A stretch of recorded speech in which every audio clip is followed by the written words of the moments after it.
Hello प्यारे बच्चों, कैसे हो आप सब लोग। आई होप सब लोग इन्जॉय कर रहे हो इन सभी लर्निंग सेशंस को जो मैं आपके लिए ऑलमोस्ट डेली अपलोड कर रहा हूँ। और बहुत मज़ा आ रहा है मुझे आप लोगों के लिए ये सारे इनोवेटिव वीडियोस बनाने में और सारे लेक्चर्स आप लोगों के लिए अपलोड करने में। अच्छा, एक बहुत ही इम्पॉर्टेंट बात यह है कि इन सभी लेक्चर्स के लिए, इन सभी लर्निंग सेशंस के लिए जो नोट्स मैं आपके लिए लिखता हूँ यहाँ पे, ये सभी notes, all the notes are available on our website. You can see the website link on our description of the video.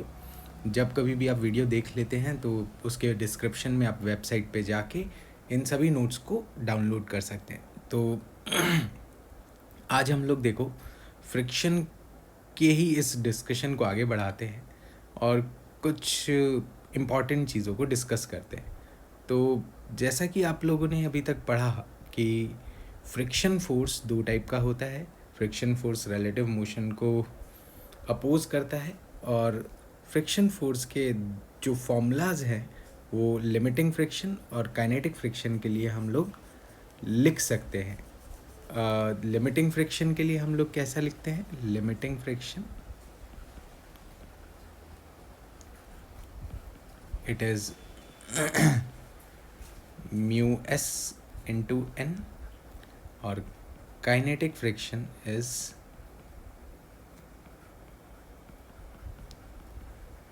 Mu K into N.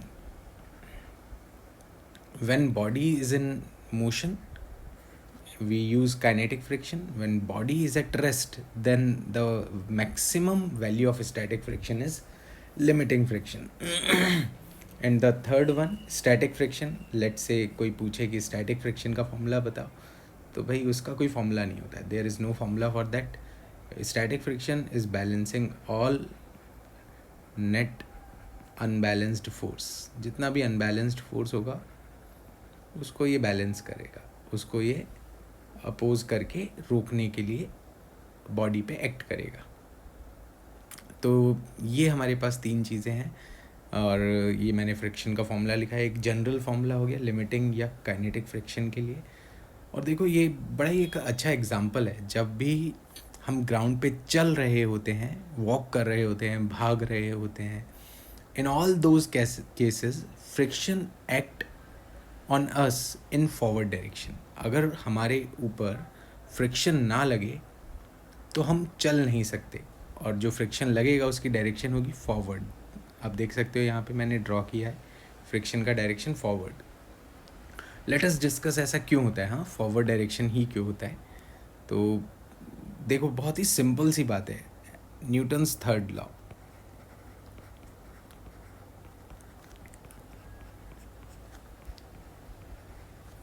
बहुत ही सिंपल सी बात है. ये है न्यूटन्स थर्ड लॉ. कैसे है ये न्यूटन्स थर्ड लॉ? जैसा कि अभी हमने इस इमेज में देखा, see the position of the leg. जब हम भाग रहे होते हैं, जब चल रहे होते हैं, तो हमारे लेग की पोजीशन क्या होती है? It is at some angle with the ground. हम नीज़ को बेंड करके चलते हैं, है ना. अगर हम देखें गौर से तो ये किसी थीटा एंगल पे हमारे लेग्स बेंड है.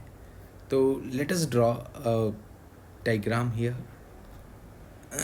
Late us suppose boy is running on the ground. इस तरह से कुछ उसके लेग्स की पोजीशन होगी and ground is like this. ये इसके दो हैंड,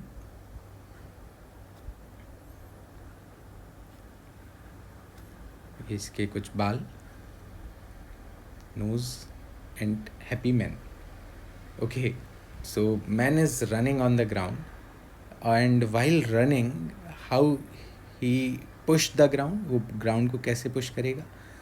क्योंकि उसने नीज को बेंड किया हुआ है, वो ग्राउंड को ऐसे पुश करेगा. He is pushing the ground with his legs, feet in this direction. This is F force by men on ground. ये ग्राउंड पे मैन ने फोर्स लगाया. Now what happens about the reaction force of this, है ना, इसके reaction force का क्या significance है और वो कैसे एक्ट करेगा, ये हमें देखना है। तो देखते हैं। देखो, every action has equal and opposite reaction. तो जब यहाँ और यहाँ मैन ने ग्राउंड पे इधर एक्शन किया, this is what action force. So what about the reaction? Reaction is on the man, man पे रिएक्शन होगा, जो एक्शन करेगा रिएक्शन उस पे होगा। तो मैन पे रिएक्शन फोर्स ऐसा लगा, this is R, reaction force of ground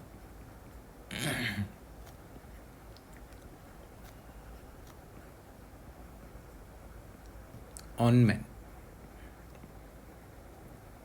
ये मैन पे रिएक्शन फोर्स आया। अब अगर मैं मैन का एफ बी डी बनाऊंगा, देखो मैन के एफ बी डी में मैन को एक डॉट से रिप्रेजेंट करेंगे।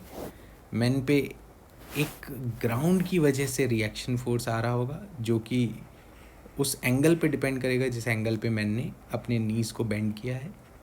This is R reaction force and this one is weight m g. इस तरह से हमारे पास ये दो फोर्स आ गए। अब हम इस आर फोर्स के दो कंपोनेंट्स कर लेंगे। One component is in horizontal direction, one component is in vertical direction. R का ये जो वर्टिकल कंपोनेंट होता है ना, this is known as normal force. ये नॉर्मल फोर्स होगा and this horizontal component of R is friction force. तो इस तरह से मैन के एफ बी डी को जब हम ड्रॉ करते हैं, कभी भी किसी भी वो मैन के एफ बी डी को, जबकि वो ग्राउंड पे वॉक कर रहा होगा, तो हम कैसे ड्रॉ करेंगे? देखो, हमेशा इस तरह से, ये बेंडिंग पोजीशन ऑफ नीज, ये उसके दो हाथ, थोड़े से बाल, हंसता हुआ चेहरा। और इन दिस केस व्हाट हैपन्स, इसका हम एक नॉर्मल फोर्स ड्रॉ कर देंगे ग्राउंड से, एंड इसका एक फ्रिक्शन फोर्स, क्योंकि मैन आगे जा रहा है, फ्रिक्शन भी इस पे आगे ही लगेगा, और नीचे की साइड एम जी। और इसी फ्रिक्शन और नॉर्मल के रिजल्टेंट को हम रिएक्शन फोर्स बोलेंगे। और ये रिएक्शन फोर्स कहाँ से आया? ग्राउंड से आया। क्यों आया? क्योंकि मैन ने ग्राउंड को पुश किया था। ये push of man on ground, and this R is a reaction of ground on man.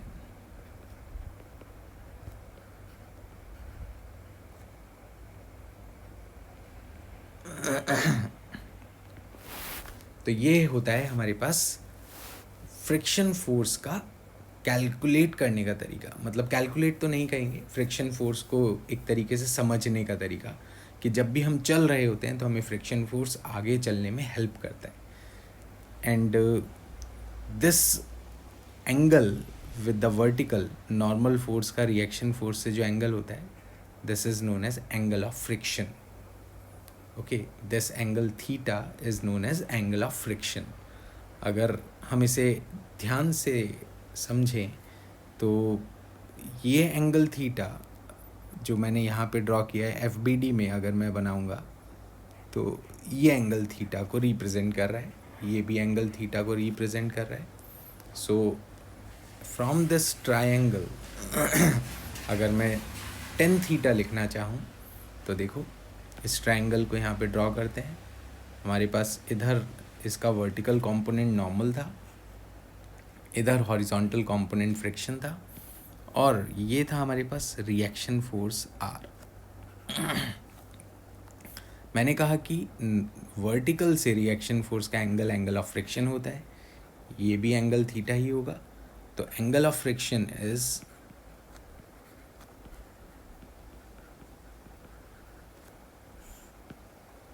How much? अगर मैं 10 थीटा लिखना चाहूँगा इस ट्रायंगल से, तो it is opposite side in this triangle divided by adjacent side in this triangle. The opposite side is friction force, adjacent side is normal force, and this is the formula for angle of friction.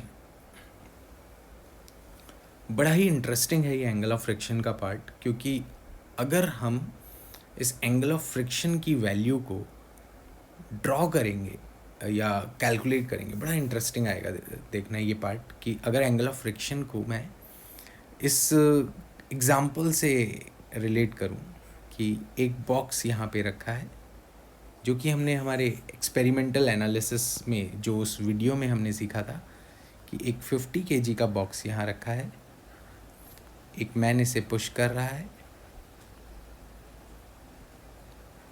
तो आप लोगों को शायद याद होगा मेरे पिछले videos, पिछले लिंक्स में, कि जब मैक्सिमम फ्रिक्शन की वैल्यू आई थी 123 न्यूटन, तो उसके जस्ट बाद ये चलने लग गया था। ये इसका मैक्सिमम पॉसिबल फ्रिक्शन था, तब तक ये रुका हुआ था। तो मैं जितना फोर्स अप्लाई कर रहा था उतना ही इस पर फ्रिक्शन लग रहा था। तो एंगल ऑफ फ्रिक्शन को अगर मैं यहाँ पे देखूँ, सोचो, देखो, angle of friction tan theta is equals to friction force by normal force. अब ज़रा सोचो, यहाँ पे नॉर्मल फोर्स तो ऐसे लग रहा है, हमने पुश आगे किया है तो फ्रिक्शन फोर्स इधर लग रहा है, और यहाँ लग रहा है हमारे पास mg फोर्स। अब जो रिएक्शन फोर्स होगा, नेट रिजल्टेंट रिएक्शन फोर्स, यहाँ पे कहीं आएगा, फोर्स ऑफ फ्रिक्शन और नॉर्मल के बीच में, और ये एंगल हमारे पास थीटा है। अब सोचो कि जैसे जैसे हम फोर्स को बढ़ा रहे हैं, है ना, अप्लाइड फोर्स बढ़ रहा है from what value, from 0 newton to 123 newton. हमने धीरे धीरे ग्रेजुअली बढ़ाया था। तो अप्लाइड फोर्स हम अगर इस तरह से बढ़ाएंगे तो what happens to friction, friction भी अप्लाइड फोर्स के बराबर होता जाएगा, हमेशा इक्वल होता जाएगा, क्योंकि it is at rest. Friction is equal to applied force till what value, till 123 newton. तो हम जैसे जैसे अप्लाइड फोर्स बढ़ाएंगे, फ्रिक्शन फोर्स भी बढ़ता जाएगा। And what happens to the angle, angle पे क्या होगा? तो देखो, normal force is always balancing mg, क्योंकि वर्टिकल डायरेक्शन में तो ये मूव ही नहीं कर रहा है, तो denominator is fixed. So what happens to tan theta, it is f by mg. Now if I increase f, the value of tan theta will increase and hence theta will increase. तो यहाँ पर जैसे जैसे हम force की value को बढ़ाते जाते हैं, ये जो रिएक्शन फोर्स है ना, ये धीरे धीरे धीरे धीरे अपने एंगल को बढ़ाता जाता है। इसको अगर मैं एक पिक्टोरियल वे में, जो कि बहुत ही बेस्ट वे होता है समझने का, पिक्टोरियल वे में अगर आपको एक्सप्लेन करूँ तो देखो, 3-4 डायग्राम्स बना देते हैं हम लोग, अलग अलग सिचुएशंस के लिए। ओके, 4 सफिशिएंट होंगे अलग अलग सिचुएशंस के लिए, ठीक है। तो इनको डिवाइड कर देते हैं। In case 1 we applied 0 force on the box, box is on ground, normal force ऐसे है, mg ऐसे है। जब हमने कोई फोर्स नहीं लगाया तो बॉक्स के चलने की कोई टेंडेंसी नहीं है, एंड हेंस फ्रिक्शन फोर्स इस पे 0 है, there is no friction on it, and we are getting tan theta is equals to friction by normal which is 0 by mg. तो इसका मतलब यहाँ पे थीटा हो गया 0 डिग्री। मतलब यहाँ पर tan थीटा 0 आ रहा है तो थीटा 0 डिग्री आएगा, और इससे ये पता चल रहा है कि जो रिएक्शन फोर्स है ना, वो वर्टिकल से 0 डिग्री बना रहा है। मतलब जो नॉर्मल फोर्स होगा वही हमारा रिएक्शन फोर्स होगा। यहाँ पे reaction force is equals to normal force, friction है ही नहीं। अब मैंने अप्लाइड फोर्स को बढ़ा दिया। If I applied F is equals to 20 newton, let us suppose 20 newton किया, तो what happens to the friction, friction यहाँ पर आएगा, स्टैटिक फ्रिक्शन होगा, और उसकी वैल्यू 20 न्यूटन होगी, क्योंकि हमने देखा था 123 न्यूटन तक तो वो चल ही नहीं रहा था। तो यहाँ पे नॉर्मल फोर्स, यहाँ mg. Now what happens to angle? Tan theta is equals to F/mg, तो इट इज़ 20/mg। जो भी ब्लॉक का मास था 50 × 10 500 है ना। ब्लॉक का मास हमारे एग्जाम्पल में इलस्ट्रेशन में 50 kg था, तो यहाँ से मेरे पास टेन थीटा की वैल्यू आ जाती है 2/50। तो ये देख रहे हो यहाँ पर एंगल बढ़ गया 1/25, टेन थीटा इज़ 1/25। स्लाइटली यहाँ पर कहीं इसका रिएक्शन फोर्स कुछ एंगल से आ जाएगा, ये एंगल हमें यहाँ से मिल गया। अब हमने अपने अप्लाइड फोर्स की वैल्यू को और बढ़ाया। Now my applied force is 50 Newton. नहीं, थोड़ा और बढ़ा लेते हैं क्योंकि 123 पर लास्ट तक जाना है। तो let us suppose our applied force is 80 newton. 80 newton is good enough. अभी भी बॉक्स तो नहीं मूव करेगा, बॉक्स नहीं मूव करेगा तो फ्रिक्शन अपने आप को एडजस्ट करके 80 न्यूटन पे ले आएगा, क्योंकि हमेशा स्टैटिक कंडीशन में फ्रिक्शन हमारे फोर्स को बैलेंस कर देता है। यहाँ पर हमारे पास नॉर्मल फोर्स होगा, यहाँ इसका वेट होगा mg, और अब अगर मैं टेन थीटा लिखता हूँ तो ये बनेगा F/mg। It is applied force 80 जो कि फ्रिक्शन के बराबर है, mg विच इज़ 50 × 10, 50 kg मास था। Now tan theta is 8/50। देखो पिछली बार के कंपैरिजन में ये वैल्यू 4 टाइम्स ज़्यादा है। वैल्यू ज़्यादा है तो मतलब एंगल भी ज़्यादा ही आएगा, तो अब हमारा रिएक्शन फोर्स थोड़े से ज़्यादा एंगल पे आ जाएगा। This angle is more than the previous one. हमने फोर्स बढ़ाया, रिएक्शन फोर्स झुक रहा है। देख रहे हो, पहले रिएक्शन फोर्स एकदम सीधा था, फिर थोड़ा सा इंक्लाइंड हुआ थीटा पे, अब थीटा डैश पे आ गया। Now I reach to my maximum value. अब मैंने इस पर F is equals to 123 newton लगा दिया, तो फ्रिक्शन यहाँ तक चलने नहीं दे रहा था, मतलब वो भी 123 हो गया था। यहाँ नॉर्मल अभी भी वही रहेगा, और नॉर्मल अपने ऑपोजिट फोर्स mg को बैलेंस कर रहा होगा।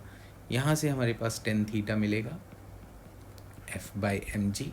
F को हम 123 लिख सकते हैं, mg को 50 × 10, and this value obviously very very large. It is nearly, we can say it is nearly 250 का आधा, 125 अगर मान ले इसे, तो 125/500 इट इज़ 1/4, 0.25, बहुत ज़्यादा है as compare to our previous two values. And now the angle will be in this direction. अब एंगल और बढ़ गया, and this is the maximum possible angle, है ना, क्योंकि अब इससे ज़्यादा फ्रिक्शन तो हो नहीं सकता है। तो जब कभी भी हमसे मैक्सिमम पॉसिबल एंगल पूछा जाए, what is the maximum possible angle of friction, theta maximum, so we will write, यहाँ पे क्या लिखेंगे, फ्रिक्शन की maximum value divided by normal force which is mg in this case. हमेशा रटना नहीं है, normal is mg, but in this case it is mg।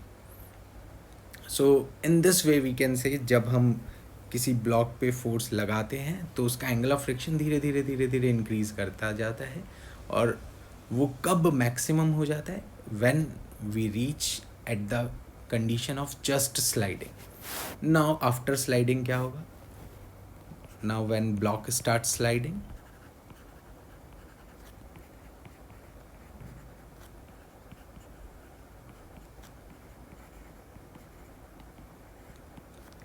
तो जैसे ही ब्लॉक ने स्लाइडिंग स्टार्ट कर दी, तो let us draw the diagram of it. ये block placed on the ground and it is sliding on the rough surface. ये let us suppose it is moving in this direction with velocity v, ये slide कर रहा है इस तरफ, तो friction relative motion के opposite होगा, ground के respect में, क्योंकि right में जा रहा है, friction इधर लगेगा। that friction must be kinetic and its value is mu k into n. this is fixed. In this direction we have normal force n, and downward it is mg, and now you can see कि जो friction force की वजह से, normal force और friction force की वजह से resultant force, reaction force आएगा, this is at this angle, and the best part of this is कि हम इस पे चाहे जो फोर्स लगा दें, अप्लाइड फोर्स कुछ भी हो, एक बार ये चलने लग गया है तो काइनेटिक फ्रिक्शन कांस्टेंट हो गया है, because it is kinetic, applied force से इंडिपेंडेंट। तो यहाँ पे हमारे पास tan theta is equals to F K divided by N. Subscript लिखने का फ़ायदा क्या है कि हम लोग भूलते नहीं है कि यार कौन सा फ्रिक्शन है, यहाँ मूव कर रहा है, it is kinetic. Kinetic friction formula is fixed mu k into n is divided this. So tan theta is fixed now, it is mu k. Now in this case tan theta is fixed, so whatever be the speed, कोई भी speed हो, कोई भी direction हो, कोई भी force हो, अगर ये चल रहा है तो this is the value of tan theta. Okay. इसमें भी कई वेरिएशन आ सकते हैं, जैसे नॉर्मल फोर्स mg के बराबर ना हो, वो सब बातें अलग है ना।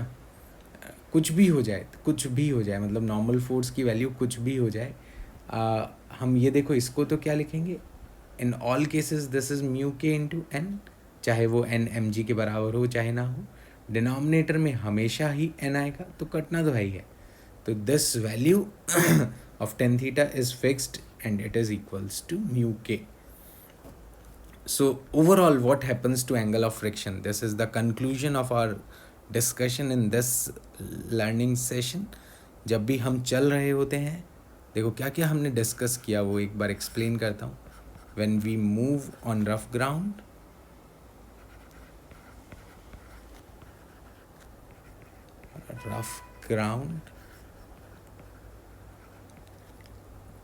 we push ground by angle theta at angle theta, and reaction force of ground on us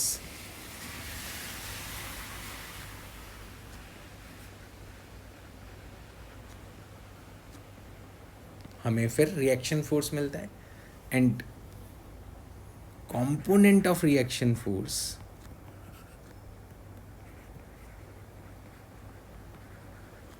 vertically up is an normal force,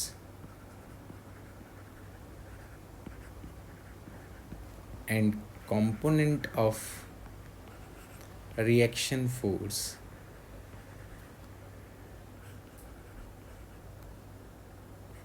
parallel to surface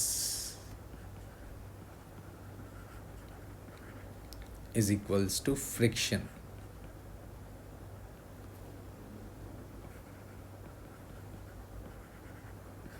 Which help us to move.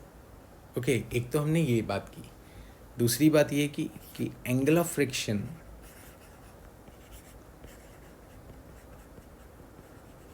is equals to tan theta which is equals to f by n, जहाँ पे हम ये formula हमेशा याद रखेंगे, tan theta is f by n. If object is stationary,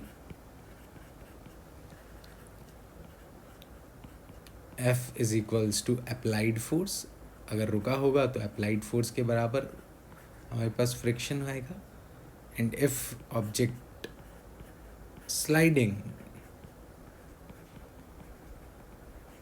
then f is equals to fk kinetic friction, which is mu k into n. And the third important part we discussed is maximum value of angle of friction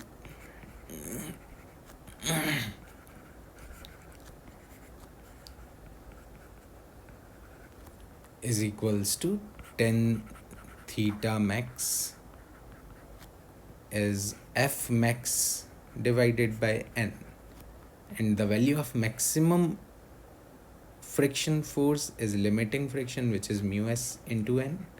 This cancels out, so tan theta maximum is equals to mu s.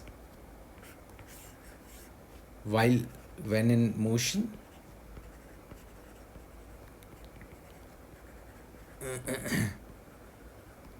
we can say 10 theta k. Kinetic condition of this is Fk by n, which is mu k into n divided by n, and we get 10 theta k is equals to mu k.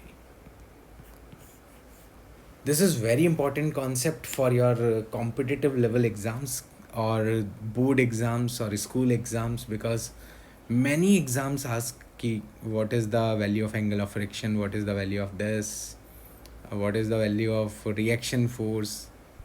Okay, like if you want to find reaction force, what you will do, you have normal force and friction force always perpendicular to each other.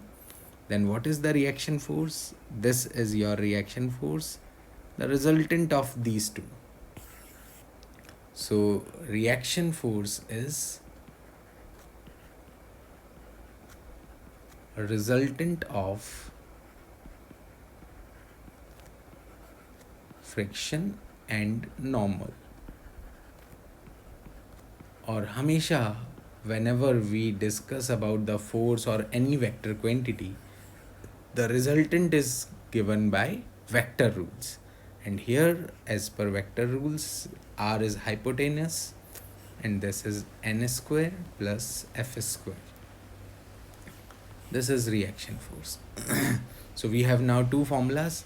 One is reaction force r, which is resultant of n and f, and other formula is 10 theta, which is the angle of friction. It is friction by normal. These are the two formulas which we have to learn. Okay बच्चों, आप सभी लोगों को बहुत मज़ा आया होगा. I hope सभी लोगों ने इन्जॉय किया होगा.